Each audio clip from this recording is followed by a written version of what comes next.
Hi all, സുമക്കളിലേക്ക് നമ്മൾ class 10 CBSE പുതിയൊരു academic ഇയറിലേക്ക് വന്നിരിക്കുകയാണ്. അപ്പോൾ നിങ്ങൾക്കറിയാം, കഴിഞ്ഞ വർഷം എന്ന് പറയുമ്പോൾ ക്ലാസ് 9 CBSE ആയിരുന്നു. അപ്പോൾ നമ്മളെ സംബന്ധിച്ച് പ്രത്യേകിച്ച് പ്രഷറോ അല്ലെങ്കിൽ ടെൻഷൻസിൻ്റെയോ ഒന്നിൻ്റെ ആവശ്യം ഉണ്ടായിരുന്നില്ല. ബിക്കോസ് ബോർഡ് എക്സാം ഉണ്ടായിരുന്നില്ല.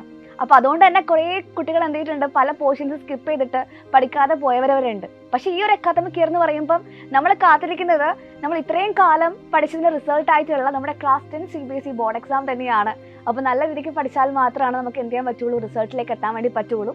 നിങ്ങൾ ഇത്ര കാലം പഠിച്ചതിൻ്റെ റിസൾട്ട് നമുക്ക് എന്ത് ചെയ്യണം, ഈ ഒരു അക്കാദമിക് ഇയറിൽ ഇവിടെ കാണിച്ചു കൊടുക്കുകയും ചെയ്യണം. അപ്പോൾ ഞാനിങ്ങനെ ആലോചിച്ച സമയത്ത് എപ്പോഴും പൊതുവെ ചെയ്യാറ് നമ്മളെന്ന് പറയുമ്പം എക്സാമിൻ്റെ തലേന്നൊക്കെയാണ്, അല്ലെങ്കിൽ എക്സാമിൻ്റെ ആ ഒരു മന്തിലൊക്കെയാണ് എന്ത് ചെയ്യാറ്, സ്റ്റഡി ടിപ്സും കാര്യങ്ങളൊക്കെ കൊടുക്കാറുള്ളത്. എക്സാം ടിപ്സ്, സ്റ്റഡി ടിപ്സ്, എങ്ങനെ പഠിക്കണം, എന്തൊക്കെ ഫോളോ ചെയ്യണം, അതൊക്കെ പ്രൊവൈഡ് ചെയ്യാറുണ്ട്. പക്ഷെ ആലോചിച്ച സമയത്ത് ഞാൻ പറഞ്ഞ പോലെ ഈ ഒരു തുടക്കം തന്നെ നമ്മൾ എപ്പോഴാണോ 10th CBSE ആരംഭിക്കുന്നത് അപ്പോൾ തന്നെ പറഞ്ഞു തന്നു കഴിഞ്ഞാൽ ഒരുപാട് കാര്യങ്ങൾ നിങ്ങൾക്ക് എന്ത് ചെയ്യാൻ വേണ്ടി പറ്റും, ഫോളോ ചെയ്യാൻ വേണ്ടി പറ്റും. അതായത് ഈ ഒരു അക്കാദമിക് ഇയർ നിങ്ങൾ എങ്ങനെ പഠിക്കണം എന്നുള്ളത് ഭയങ്കര ഇമ്പോർട്ടൻ്റ് ആയിട്ടുള്ള ഫാക്ടറാണ്. നമ്മൾ അവസാനത്തെ ഒരു 3 മാസം മാത്രം പഠിച്ചത് കൊണ്ട് ഒരാൾക്കും എന്ത് ചെയ്യില്ല, നല്ല മാർക്കിലേക്ക് എത്താൻ പറ്റില്ല. പാസ്സാവൽ മാത്രമല്ല നമ്മുടെ ലക്ഷ്യം, നല്ലൊരു മാർക്കിലേക്ക് എത്തൽ കൂടിയാണ്. അപ്പോൾ അതുകൊണ്ട് തന്നെ നമ്മൾ എന്ത് ചെയ്യണം, തുടക്കം മുതൽ ഫോളോ ചെയ്യേണ്ട കുറച്ച് കാര്യങ്ങൾ മിസ് എന്ത് ചെയ്യാണ് പറയാൻ വേണ്ടി പോവാണ്. അപ്പം നമുക്ക് വെക്കേഷൻസും കാര്യങ്ങളൊക്കെ അടിപൊളി തന്നെയാണ്, എല്ലാവരും ആഘോഷിക്കുന്നുണ്ടെന്ന് അറിയാം. കൂടെ പഠിത്തവും എല്ലാം നടന്നു പോകുന്നുണ്ട്, ഇവിടെ ക്ലാസ്സുകളൊക്കെ ആരംഭിച്ചിട്ടുമുണ്ട്, എല്ലാവർക്കും അറിയുന്ന പോലെ തന്നെയാണ്.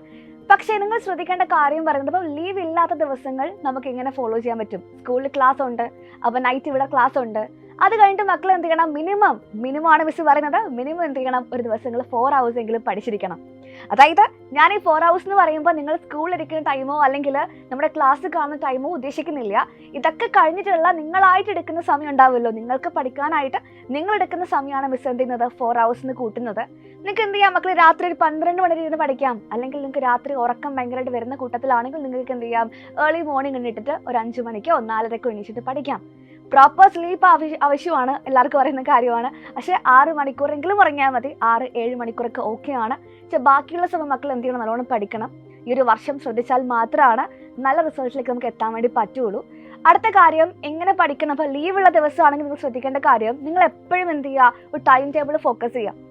എത്ര മണിക്ക് ഫുഡ് കഴിക്കണം, എത്ര മണിക്ക് കളിക്കാൻ വേണ്ടി പോകണം, അതല്ല ഉദ്ദേശിക്കുന്നത്. എത്ര മണിക്കൂർ നമ്മൾ പഠിക്കണം, ഇത്ര സമയം മുതൽ ഇത്ര സമയം വരെ ഈ സബ്ജക്റ്റ്, ഇന്ന കാര്യങ്ങൾ പഠിക്കണം, അങ്ങനെ എന്ത് ചെയ്യുക, ടൈം ടേബിൾ സെറ്റ് ചെയ്യുക. ഇപ്പോൾ രാവിലെ നമ്മളൊരു 9 to സ്കൂളില്ലാത്ത സമയത്തുള്ള കാര്യമാണെങ്കിൽ 9 to 12 നമ്മൾ എന്ത് ചെയ്യുക, പഠിക്കാൻ വേണ്ടി മാറ്റി വെക്കുക. വേണമെങ്കിൽ നിങ്ങൾക്ക് ഉച്ചയ്ക്ക് ശേഷം എന്ത് ചെയ്യുക, ഫ്രീ ആയിട്ട് ഇരിക്കാൻ വേണ്ടി പറ്റുകയും ചെയ്യും, ലീവുള്ള ദിവസമാണെങ്കിൽ. ഇപ്പോൾ 9 to 11 വരെ നമ്മൾ എന്ത് ചെയ്യുന്നു, ഒരു ചാപ്റ്റർ പഠിക്കുന്നു. ആ 11 to 12 നമ്മൾ എന്ത് ചെയ്യുന്നു, ആ ചാപ്റ്ററിൻ്റെ PYQs മാത്രം നമ്മൾ മെറ്റീരിയൽ നോക്കിയിട്ട് എന്ത് ചെയ്യുകയാണ്, വർക്കൗട്ട് ചെയ്യുവാണ്. അപ്പോൾ ആ ഒരു സമയം എന്ത് ചെയ്തു, കംപ്ലീറ്റ് നമ്മൾ യൂട്ടിലൈസ് ചെയ്ത് കഴിഞ്ഞു. നമുക്കുള്ള ഓരോ സമയം നമ്മൾ എന്ത് ചെയ്യണം, അത്രയും പ്രൊഡക്റ്റീവായിട്ട് മാത്രമേ യൂസ് ചെയ്യുക. നൈറ്റിലേക്ക് വരുവാണെങ്കിൽ ലൈറ്റ് ക്ലാസ് കഴിയുമ്പോൾ നമ്മൾ എന്ത് ചെയ്യുക, ക്ലാസ്സിൽ എടുത്തിരിക്കുന്ന കാര്യങ്ങൾ എന്ത് ചെയ്യുക, റിവൈസ് ചെയ്യുക. പിന്നെ നമുക്ക് എന്ത് ചെയ്യാം, രാവിലെ പഠിക്കാത്ത വേറെ സബ്ജക്റ്റ് ഉണ്ടാവില്ലേ, സബ്ജക്റ്റ് എന്ത് ചെയ്യുക, സ്വിച്ച് ചെയ്തിട്ട് വേറെ സബ്ജക്റ്റ് നോക്കിയിട്ട് പഠിക്കാൻ വേണ്ടി നോക്കുക. ബയോളജിയോ ഫിസിക്സോ എന്ത് വേണമെങ്കിൽ നിങ്ങൾക്ക് എന്ത് ചെയ്യാം, പഠിക്കാം. മാറ്റി പഠിക്കുമ്പോൾ നമുക്ക് എന്ത് ചെയ്യില്ല, ബോറടിക്കില്ല. സബ്ജക്റ്റ് മാറ്റി പഠിക്കാൻ നോക്കുക. അടുത്ത കാര്യം വെച്ച് പറയട്ടെ, ഇപ്പോൾ നമ്മളെല്ലാവരും കയ്യിൽ ഫോണും കാര്യങ്ങളൊക്കെ ഉണ്ട്. എല്ലാവരും ഭയങ്കരമായിട്ട് ഇൻസ്റ്റഗ്രാമൊക്കെ യൂസ് ചെയ്യുന്ന കുട്ടികളാണ്. ഇൻസ്റ്റഗ്രാമിൽ മക്കളെ റീൽസൊക്കെ ഒരുവിധം കാണുന്നതൊക്കെ ഓക്കെയാണ്. പക്ഷെ ഒരു പരിധിക്കപ്പുറം നമ്മൾ കാണുന്ന സമയത്ത് നമ്മൾ എന്താണ്, ഒരു പെട്ടെന്നൊരു കോണ്ടന്റ് കിട്ടാൻ വേണ്ടി വെയിറ്റ് ചെയ്യുകയാണ് അല്ലേ. നമ്മൾ എന്താണ് ഔട്ട്കം എന്ന് പറയുന്നത്, പെട്ടെന്ന് ഡെലിവർ ചെയ്യണം നമുക്ക്. അപ്പോൾ ഷോർട്സ് കാണുന്നതിൻ്റെ ഏറ്റവും വലിയ ഡീമെറിറ്റും അത് തന്നെയാണ്. അപ്പോൾ ശ്രദ്ധിക്കേണ്ട കാര്യം, നിങ്ങൾക്ക് സ്റ്റഡിങ്ങിലുള്ള ആ ഒരു കൈൻഡ് ഓഫ് ബോർ കൂടാനായിട്ട് ഇത് ഭയങ്കരമായിട്ട് ഹെൽപ്ഫുൾ ആയിരിക്കും. അപ്പോൾ അതിലേക്ക് എന്ത് ചെയ്യരുത്, നിങ്ങൾ പോകാൻ പാടില്ല. ഒരുപാട് തവണ ഇങ്ങനെ റീൽസ് ഇങ്ങനെ നോക്കിക്കൊണ്ടിരുന്ന് കഴിഞ്ഞാൽ നമുക്ക് പഠിക്കാനുള്ള മൂഡ് ഉണ്ടാവില്ല. അത് ശ്രദ്ധിക്കണം. ഇൻസ്റ്റാഗ്രാമും കാര്യങ്ങളൊക്കെ വേണം, പക്ഷെ എന്ത് ചെയ്യണം, ലിമിറ്റ് ചെയ്യണം. ഒരു ടൈം ലിമിറ്റ് എപ്പോഴും എന്ത് ചെയ്യുക, കീപ്പ് ചെയ്യുക. ഫോൺ യൂസിനും ബാക്കി കാര്യങ്ങൾക്കും നിങ്ങൾ എന്ത് ചെയ്യുക, ടൈം ലിമിറ്റ് കീപ്പ് ചെയ്യുക. ഇതൊക്കെയാണ് മക്കൾ ശ്രദ്ധിക്കേണ്ട അടുത്ത കാര്യം. പിന്നെ എന്ത് ചെയ്യുക, പ്രോപ്പറായിട്ട് ഫുഡ് കഴിക്കാതെ മിസ് പറയേണ്ട ആവശ്യമില്ല, കഴിക്കുന്ന വിചാരിക്കണം. നല്ല രീതിയിൽ വെള്ളം കുടിക്കുക. നമുക്ക് ഇമോഷണലി മെൻ്റലി ഒന്നും അല്ല, അതിനപ്പുറം ഫിസിക്കലിയും ഭയങ്കര ഇമ്പോർട്ടൻ്റ് ആണ് ഹെൽത്ത് എന്ന് പറയുന്നത്, അതുകൂടെ ശ്രദ്ധിക്കുക. പിന്നെ നിങ്ങൾ ശ്രദ്ധിക്കേണ്ട അടുത്ത കാര്യം മക്കളെ, നമ്മൾ PYQs മിസ് പ്രത്യേകം എടുത്ത് പറഞ്ഞു, പ്രീവിയസ് ക്വസ്റ്റ്യൻസ് എന്നാണ് ഉദ്ദേശിച്ചത്. അപ്പോൾ നമ്മൾ NCERT ബുക്ക് മാത്രമല്ല പഠിക്കേണ്ടത്. ഞാൻ പണ്ട് മുതലേ പറയുന്ന കാര്യമാണ്, കുട്ടികൾ ചോദിക്കാറുണ്ട്, മിസ് പ്രീവിയസ് ക്വസ്റ്റ്യൻസ് അതേപടി ചോദിക്കുമോ, ഒരു വർഷം ചോദിച്ച ക്വസ്റ്റ്യൻ വീണ്ടും ചോദിക്കില്ലല്ലോ, പിന്നെ എന്തിനാണത് വീണ്ടും പഠിക്കുന്നത് കുട്ടികൾ ചോദിക്കാറുണ്ട്. അതായത് മക്കളെ, CBSE എന്ത് ചെയ്യാറില്ല, PYQ ക്വസ്റ്റ്യൻ അതേപടി വാല്യൂ ഒന്നും മാറ്റാതെ റിപ്പീറ്റ് ആയിട്ട് ചോദിക്കാറില്ല. പക്ഷേ ചോദിക്കുന്ന ക്വസ്റ്റ്യൻസിൻ്റെ കോൺസെപ്റ്റ് എന്തായിരിക്കും, സെയിം തന്നെയായിരിക്കും. അതേപോലെ തന്നെ NCERT മാത്രം പഠിച്ചു പോവുകയാണെങ്കിൽ നമുക്ക് എന്ത് ചെയ്യാൻ പറ്റില്ല, ബോർഡ് എക്സാമിൽ നല്ല രീതിയിൽ പെർഫോം ചെയ്യാൻ വേണ്ടി പറ്റില്ല. സോ PYQs പഠിക്കുമ്പോഴാണ് ഓരോ ക്വസ്റ്റ്യൻസ് നമുക്ക് ഓരോ കോൺസെപ്റ്റ് കിട്ടുക, നല്ല രീതിയിൽ വർക്ക്ഔട്ട് ചെയ്ത് പഠിക്കാൻ വേണ്ടി പറ്റുക.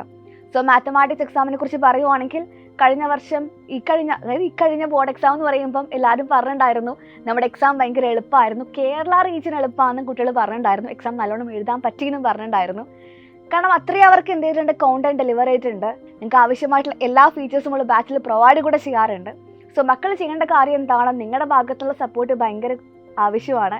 ഇപ്പം ഞങ്ങൾ പറയാറുണ്ട്, റിസൾട്ട് നിങ്ങളതാണെങ്കിലും അതിൽ ചെറിയൊരു പങ്ക് ഞങ്ങൾക്കും ഉണ്ട്, ഒരു വലിയ പങ്ക് നിങ്ങൾക്കും ഉണ്ട്. ആ രണ്ടാളും ചെയ്താൽ മാത്രമാണ് നല്ല റിസൾട്ട് നമുക്ക് കിട്ടുകയുള്ളൂ. സോ അവസാന നിമിഷം പഠിക്കാതെ എന്ത് ചെയ്യണം മക്കൾ, എല്ലാവരും തുടക്കം മുതൽ പഠിച്ചു വെക്കണം. സോ നിങ്ങൾ എന്ത് ചെയ്യുക, റിലാക്സ് ചെയ്യുക, കളിക്കാനൊക്കെ പോവാം, എല്ലാം ഓക്കെയാണ്. പക്ഷെ പഠിക്കാനുള്ള സമയം അത് മാക്സിമം യൂട്ടിലൈസ് ചെയ്യുക, എന്നിട്ട് മാത്രം ബാക്കി എല്ലാ കാര്യങ്ങളും ചെയ്യുക. അതായത് കണ്ടിന്യൂസ് ആയിട്ട് ഇരുന്ന് പഠിച്ചുകൊണ്ടിരിക്കണം, ബോറടിക്കണം എന്നല്ല പറയുന്നത്. പഠിക്കുന്നത് ഇൻട്രസ്റ്റിംഗ് ആയിട്ട് മാറ്റുക, എന്നാൽ മാത്രമാണ് ബോറടി മാറ്റി നമുക്ക് പഠിക്കാൻ സാധിക്കുകയുള്ളൂ. അതുപോലെ അടുത്ത കാര്യം, ഇവിടെ പ്രൊവൈഡ് ചെയ്യുന്നത് ഓൺലൈൻ ക്ലാസ് ആയതുകൊണ്ട് തന്നെ ലൈവ് ക്ലാസ്സുകളാണ്. ഇപ്പോൾ പെൻഡിങ് വെക്കരുത് ക്ലാസ്സുകൾ. ഇന്നത്തെ ക്ലാസ് ഇന്ന് കണ്ടില്ലെങ്കിൽ അത് പെൻഡിങ് ആയിട്ട് അവിടെ കിടക്കും. പിന്നെ നോക്കാനുള്ള സമയവും അവകാശം നമുക്ക് ഉണ്ടാവില്ല. നമുക്ക് ഒരുപാട് കാര്യങ്ങൾ ഇനി പിന്നെയും ടൈറ്റായിട്ട് വന്നുകൊണ്ടിരിക്കുകയാണ്. അപ്പോഴൊന്നും നമുക്ക് പെയിൻറ്റിങ് ക്ലാസ് കാണാനുള്ള സമയം ഉണ്ടാവില്ല. സോ മക്കൾ എന്ത് ചെയ്യണം, അതൊക്കെ തീർത്തിരിക്കണം, പഠിച്ചിരിക്കണം.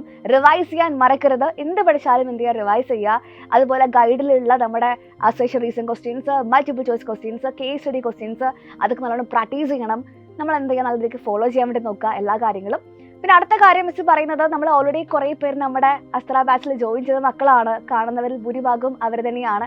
അപ്പോൾ നിങ്ങൾക്കറിയാം, കഴിഞ്ഞ നമ്മുടെ സീനിയേഴ്സ്, നിങ്ങളുടെ സീനിയേഴ്സിൽ ചോദിക്കുവാണെങ്കിൽ അവർ പറയുന്ന കാര്യവും അവർ അസ്ത്ര ബാച്ചിൽ അത്രയും സാറ്റിസ്ഫൈഡ് എന്നുള്ള കാര്യം തന്നെയാണ്. അപ്പോൾ അതുകൊണ്ട് തന്നെ മക്കളെ, നമുക്ക് ഏറ്റവും ആവശ്യമുള്ള രീതിയിൽ നിങ്ങളുടെ എക്സാമിന് എന്തൊക്കെയാണ് നിങ്ങൾക്ക് ഏറ്റവും യൂസ്ഫുൾ ആയിരിക്കുക, അത്തരം എല്ലാ ഫീച്ചേഴ്സും നമ്മൾ എന്ത് ചെയ്യാറുണ്ട്, അസ്ത്ര ബാച്ചിൽ പ്രൊവൈഡ് ചെയ്യാറുണ്ട്. കോണ്ടന്റ് നിങ്ങൾക്ക് ആവശ്യത്തിൽ കൂടുതൽ പ്രൊവൈഡ് ചെയ്യാറുണ്ട്, നിങ്ങൾക്ക് അറിയുന്ന കാര്യമാണ്. സോ ഇനി ആരും എന്ത് ചെയ്യരുത്, ജോയിൻ ചെയ്യാൻ വൈകരുത്. തുടക്കം മുതൽ തന്നെ ജോയിൻ ചെയ്യാൻ വേണ്ടി നോക്കുക, ക്ലാസ്സുകൾ ഫോളോ ചെയ്യുക. അവസാന നിമിഷം വന്നിട്ട് ജോയിൻ ചെയ്തിട്ട് കാര്യം ഉണ്ടാവില്ല. തുടക്കം മുതൽ തന്നെ ക്ലാസ് ഒന്നും മിസ്സാക്കാതെ കാണണം, നല്ലോണം പഠിക്കണം. സോ ഇനി ആരെങ്കിലും വിട്ടുപോയിട്ടുണ്ടെങ്കിൽ മക്കൾ ഇത്ര മാത്രം ചെയ്താൽ മതി. താഴെ കാണുന്ന ഫോൺ നമ്പറിൽ എന്ത് ചെയ്യുക, കോൺടാക്ട് ചെയ്യുക. ഇപ്പം തന്നെ കയറി അഡ്മിഷൻ എടുക്കുക. നമുക്ക് എന്ത് ചെയ്യാം, ഈ ഒരു അക്കാദമിക് ഇയർ ഉഷാറായിട്ട് മുന്നോട്ട് പോകാം.